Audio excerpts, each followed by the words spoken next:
The First World War was the world's first modern conflict, fought between the Entente and the Central Powers. Great advances in warfare had been made since the previous major European conflict in 1871. Machine guns, artillery, chemical weapons, and tanks forced soldiers to adapt to a new battlefield that they were woefully unprepared for. This adaptation in tactics also required a soldier's personal equipment to change as well. Gone were the days of standing in lines and firing on command. Now warfare consisted of mazes of trenches locked in stalemate, where soldiers would have to cross the space in between, also known as no man's land, to capture the enemy's position that was often heavily defended. And I have brought with me a special guest to talk about the Entente's attempt at modernizing their soldiers' personal equipment. Otto. Hello, my name is Otto, as Alex previously introduced me, and he brought me here today to talk about the Entente advancements in equipment during the First World War. So, in 1914, the French used tear gas, which was previously banned.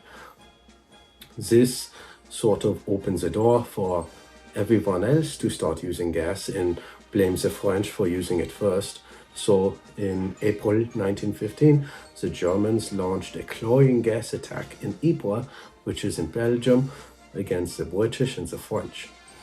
And since gas was banned originally, the high command of all the armies did not issue gas masks because they did not anticipate chemical warfare. But this left the troops in Ypres defenseless against this gas. So many of them died because their lungs would fill up with fluid and they would drown in their own bodies. And this scared the Entente High Command, so they began designing gas masks. And in the meantime, soldiers on the front realized if you peed on your handkerchief and put it around your mouth, like so, it would form some very, very basic gas protection. And the British were actually the first to introduce somewhat of a sophisticated mask. It was called the gas hood. And the British made this like bell shape out of some fabric soaked in a chemical. And it had two lenses for your eyes, and when you breathed, the poison gas would be forced through the fabric, through the chemical, diffuse it, and keep you somewhat safe.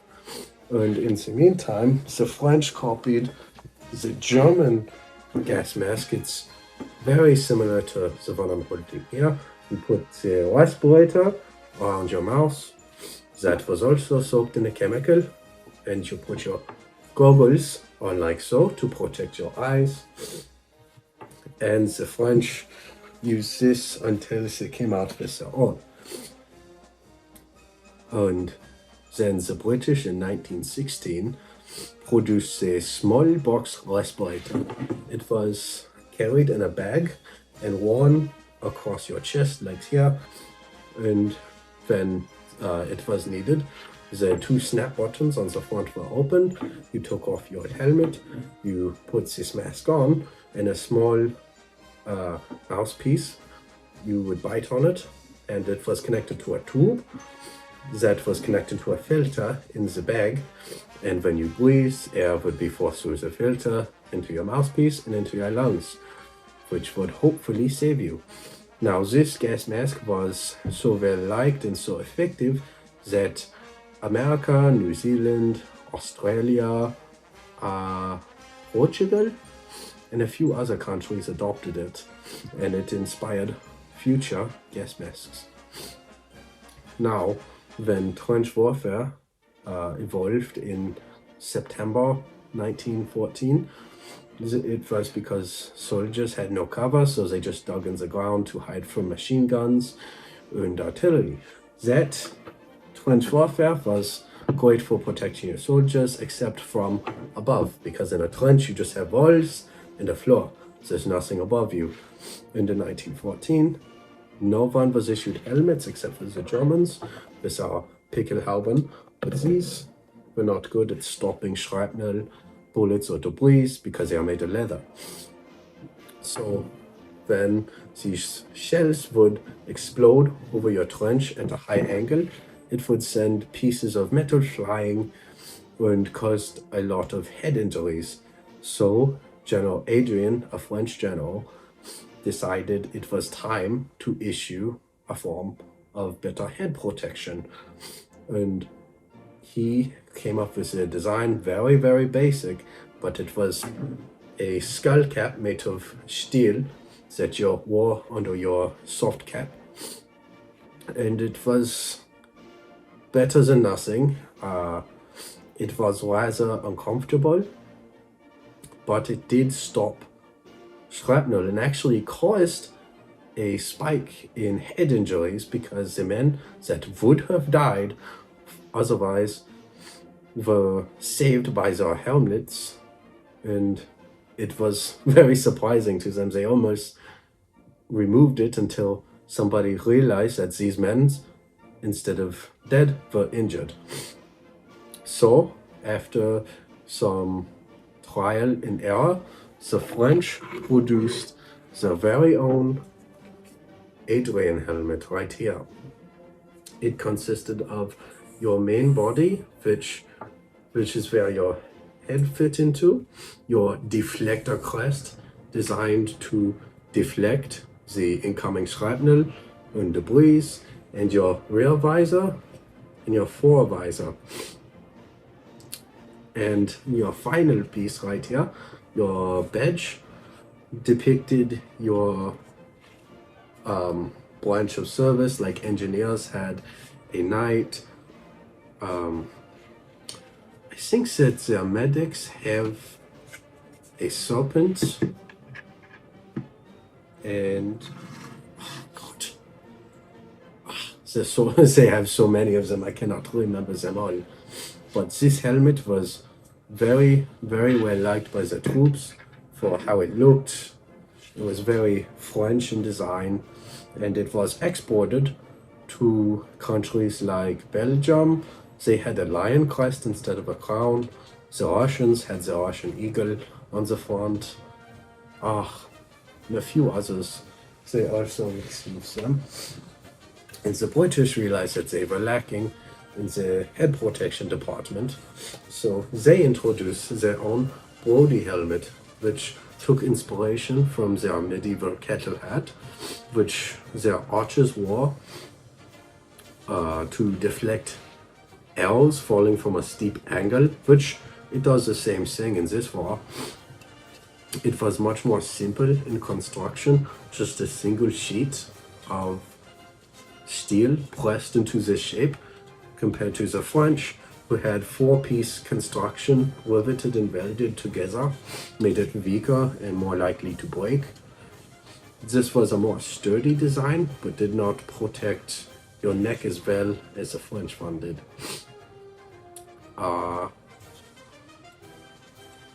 This helmet was exported to Canada and New Zealand and Australia and America when the Americans joined. They also use this.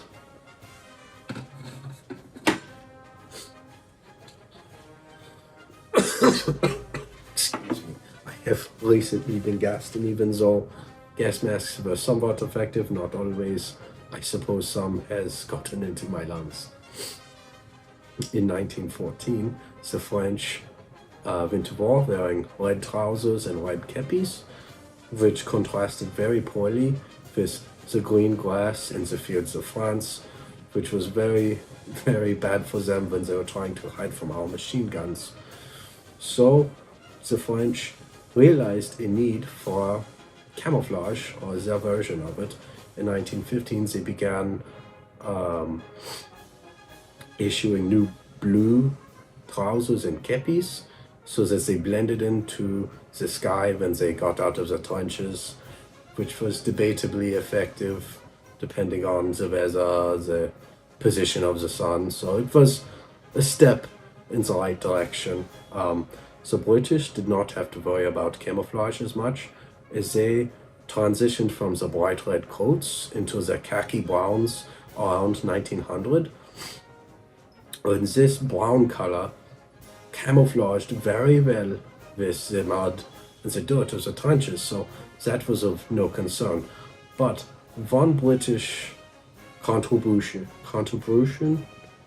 to camouflage in the First World War was actually the ghillie suit. The ghillie suit was made out of necessity to camouflage snipers. When you have snipers in no man's land trying to conceal themselves and make themselves look more like the land rather than a soldier, you need something to break up the figure. So they began to issue these ghillie suits, which were made of scrap cloth, branches, leaves, and they began looking more like foliage and debris rather than soldiers with snipers. And this development would contribute a lot to the future of warfare, because in the modern day, many armies use ghillie suits and camouflage to hide their soldiers from the enemy's eyes. And it's just very interesting to see the implications of the past in the present. Even the past is inspired by the past with the British Brodie helmet.